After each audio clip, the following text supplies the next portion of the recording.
कुंवर नारायण द्वारा रचित कविता हम पढ़ने जा रहे हैं। कविता के बहाने। कविता एक उड़ान है चिड़ियों के बहाने।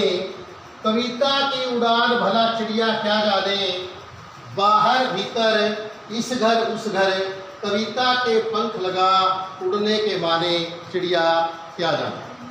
कवि कह रहा है कि कविता जो है ना वो चिड़िया की उड़ान के बहाने, यानी चिड़िया जो उड़ती है इसकी उड़ान जो चिड़िया भरती है, इसके बहाने जो है कविता भी एक उड़ान है। यानी चिड़िया की उड़ान के बहाने कविता भी एक उड़ान है। कविता की जो उड़ान है, यानी कि कविता की उड़ान में जो शक्ति है, जो ताकत है, भला चिड़िया क्या जाने, चिड़िया उसको नहीं जाने। कवि कह रहा है कि चिड़िया के उड़ने के बहाने कविता भी एक उड़ान है, पर कविता की उड़ान की शक्ति को चिड़िया नहीं जानती। तो क्योंकि जो चिड़िया है वो बाहर से अंदर, इस घर का मतलब एक घर से उस घर मैंने दूसरे घर, कहता है कि चिड़िया की जो उड़ान है वो बाहर से अंदर एक घर से दूसरे घर तक ही सीमित रहती है।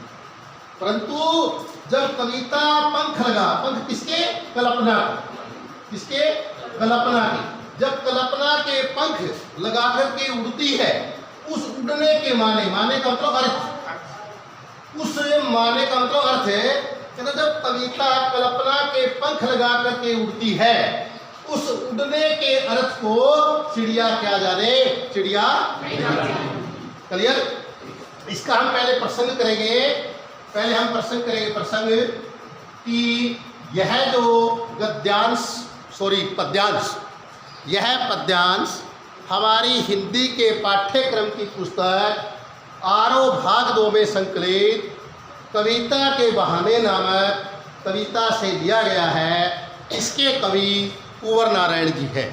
इसमें कवि ने कविता को मन और कल्पना की उड़ान बताया है, और कवि कविता को मन और कल्पना की उड़ान भरते हुए कहता है कि कविता जो है चिड़ियों के उड़ने के बहाने कविता भी एक उड़ान है। जब कविता की जो उड़ान है, कविता के उड़ने में जो शक्ति है, वो चिड़िया नहीं जान सकती, क्योंकि चिड़िया तो बाहर से अंदर, एक घर से दूसरे घर तक ही उड़ सकती है, उसकी सीमा इतनी ही है। पर जब कविता कल्पना के पंख लगा करके उड़ती है, उस उड़ने के अर्थ को चिड़िया नहीं जान सकती। इसका हम विशेष करेंगे। हम विशेष में क्या लिखेंगे कि इसके अंदर जो है कवि ने चिड़िया की उड़ान को, कविता की उड़ान को चिड़िया की उड़ान से ज़्यादा महत्वपूर्ण बताया है। भाषा साहित्य खड़ी बोली आम बोलचाल की भाषा है, जिसमें तत्सम शब्द मिले हुए हैं, अभिधा शब्द शक्ति है, प्रसाद गुण है, शांत रस है। क्लियर। अब हम दूसरा पैरा पढ़ने जा रहे हैं। दूसरा पैरा देखिए। कविता एक खिलना है फूलों के बहाने, कविता का खिलना भला फूल क्या जाने, बाहर भीतर इस घर उस घर, बिना मुरझाए महकने के माने, और फूल कवि कह रहा है कि कविता एक खिलना है फूलों के बहाने।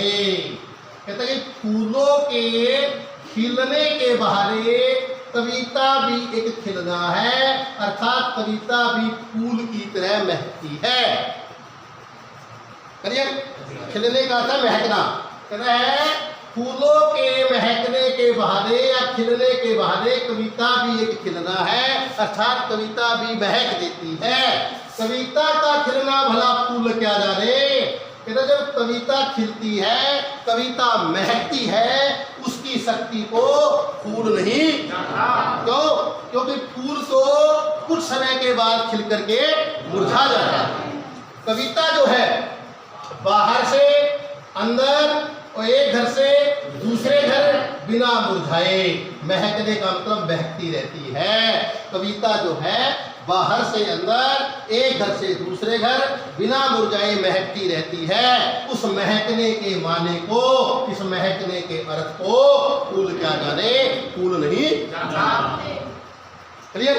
कहने का मतलब है कि फूल तो कुछ समय के बाद जो है मुरझा जाता है, कविता जो है बिना मुरझाए किसी भी युग में किसी भी समय जो है वो महकती रहती है, वो अपना रस प्रदान करती रहती है। चलिए समझ में आया? अब आगे देखिए, हम तीसरा पैरा पढ़ने जा रहे हैं। इसका जो भाव है वही है भाव। इसमें क्या कहना है?